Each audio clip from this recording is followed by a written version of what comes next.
हुआ वगैरह कुछ नहीं, आप तो जगतपति परमेश्वर हैं। आज मैंने देखा है कि आप कैसे मेरी पुत्र वधू की रक्षा कर रहे थे। आज मैंने अपनी आंखों से देखा है आपका असली, कि आप ही परब्रह्म हैं। भगवान ने कहा बुआ कैसी बातें कर रही हूं, मैं कोई भगवान नहीं हूं, मैं तो आपके भाई वसुदेव का पुत्र हूं। कुंती ने कहा बस कन्हैया, अब तुम्हारी चालाकी मेरे सामने नहीं चल सकती।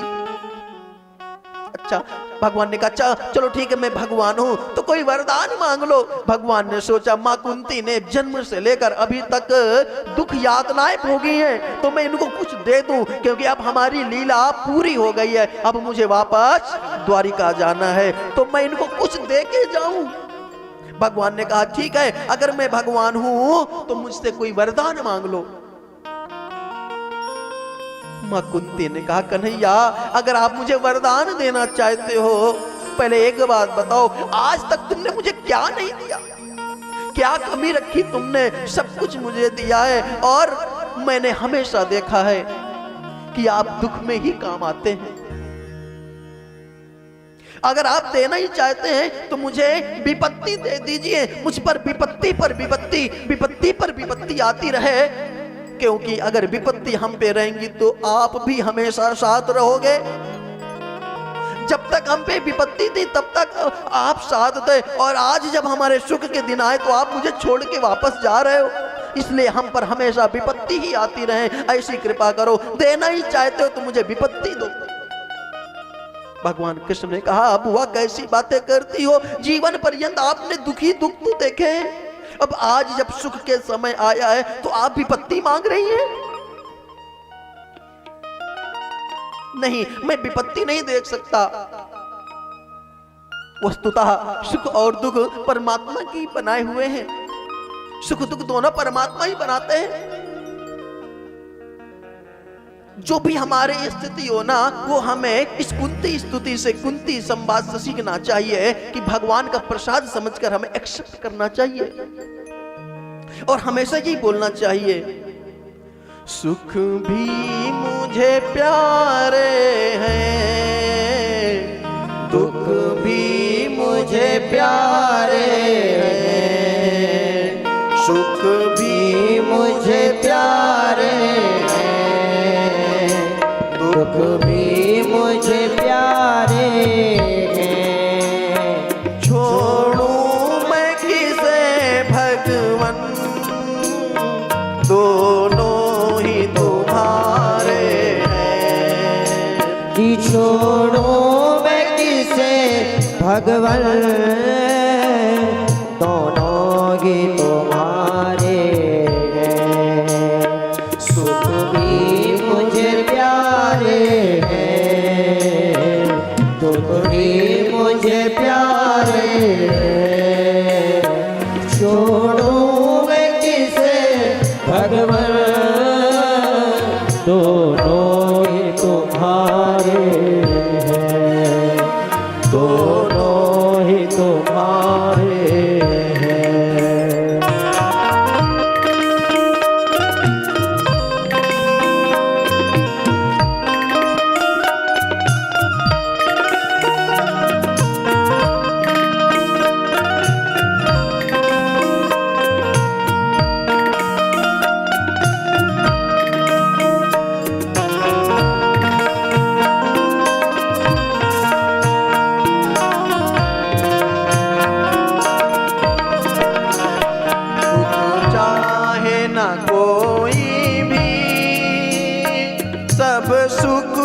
तरसते हैं, कि दुख चाहे ना कोई, सब सुख को तरसते हैं। दुख में सब रोते हैं, सुख में सब हंसते हैं। कि दुख में सब रोते हैं, सुख में सब हंसते हैं। सुख मिला जिसे उसने, दुख मिला जिसे उसने, दुख भी संहारे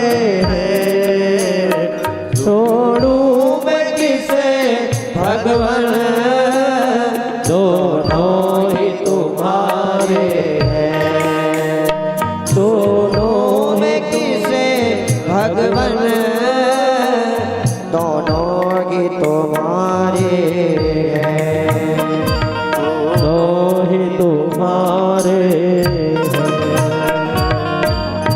कन्हैया जब सुख और दुख दोनों तुम्हारे ही बनाए हैं तो मैं किससे परहेज करूं, क्योंकि दुख के दिनों में आप ही सहारे होते हैं, दुख के दिनों में तो मुझे अपने भी पराये हो जाते हैं, होते हैं साथी सब जबकि जर पास होता है, बदल जाता है गरीबी में वो रिश्ता जो रिश्ता खास होता है।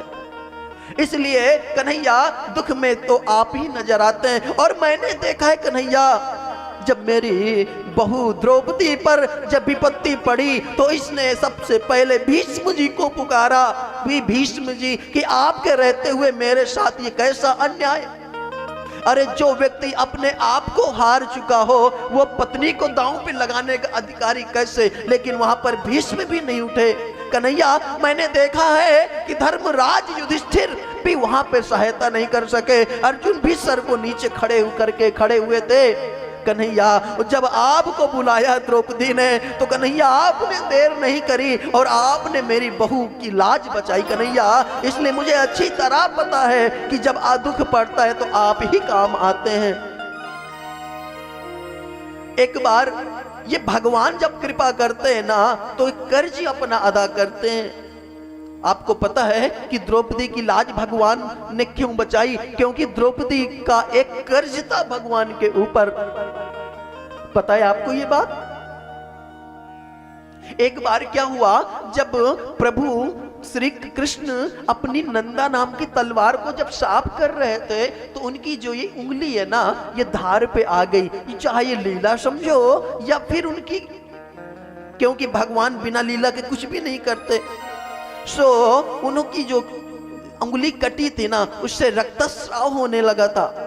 और जब रक्तस्राव होने लगा तो वहां की जो 16,108 रानियां खड़ी हुई थी और उस दिन जो दिन था वो मां द्रौपदी के शादी की सालगिरह का दिन था। सत्यभामा दौड़ी दौड़ी वैद्य को बुलाने गई और रुक्मणी मैया भी इधर औषधि लेने गई, सब इधर उधर चली गई, भागने लगी। तब मां द्रौपदी ने देखा कि रक्तस्राव बहुत ज्यादा हो रहा है। उन्होंने जो शादी की सालगिरह पहले का नियम था कि जो शादी में जोड़ा पहन के बैठते थे ना उसको संजो के माताएं रखती थी, जब शादी की सालगिरह होती थी ना उसी जोड़े को पहनती थी और उसमें कभी कैंची नहीं लगाते थे उस वस्त्र में। फिर जब माताओं का समय आता था ना तो उस साड़ी को ना जोड़े को अपनी बहू को या फिर जिसको वो स्नेह करती हैं आशीर्वाद के स्वरूप में देके जाती थी। वो शादी की सालगिरह की साड़ी मां द्रौपदी ने पहन रखी थी। और जब देखा कि कन्हैया के उंगली से रक्तस्राव बहुत हो रहा है तो उन्होंने अपनी चीर फाड़ा और भगवान श्री कृष्ण के उस उंगली में लपेट दिया। कन्हैया ने कहा द्रौपदी ये क्या कर रही हो?